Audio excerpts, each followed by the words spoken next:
Hi guys, welcome back to the channel. This is Ani here from the learning class.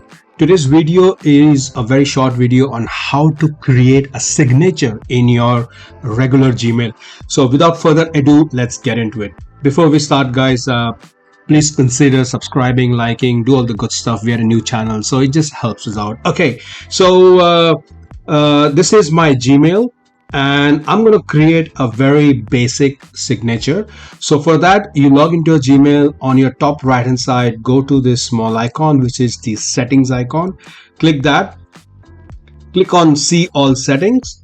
So you will see this little window which opens up. Scroll all the way down, keep going down, and here you will see signature. Create, just click on create new and then give it a name. So I'll just give it, say, Ani. Okay, create, and then here you can start typing your signature that you want.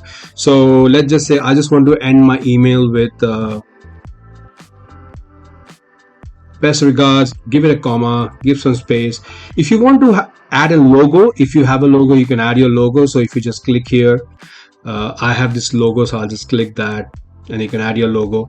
Now as you can see, by default it's a huge logo, so just select the image and then it will give you all these options. Because it's a signature, we don't really want a very big logo, right? So just click on small.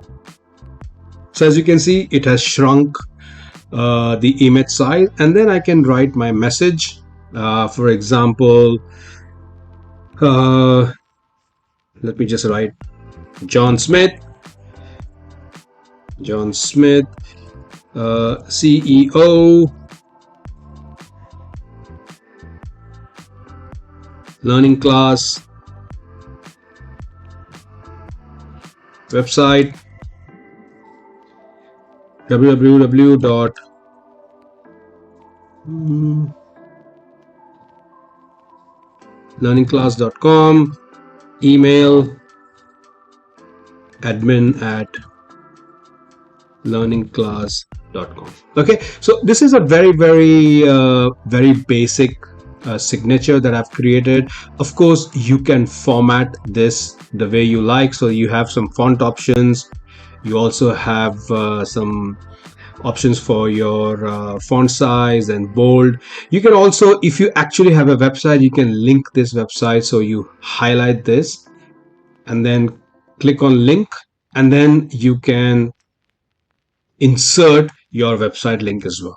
Okay, so once you're done with this and you're happy with the formatting and everything, just scroll. Okay, so you scroll a bit down, and then here you see it gives you option signature defaults for new emails use. So click this. I want to use Ani because I've named my signature as Ani. So click that. On reply or forward use, so I want to use my signature there as well. So click on Ani, and then basically scroll all the way down, click on save changes, and then your signature should have been saved. So let's have a look how it looks like. Just click on compose, and there you go. Very nice. Best regards. I've got my logo, and then I've got the details here. So that's it guys. Very easy and simple way to insert your signature in a Gmail. Hope you like the video. Consider subscribing, liking, and I'll see you guys in the next video. Take care and bye now.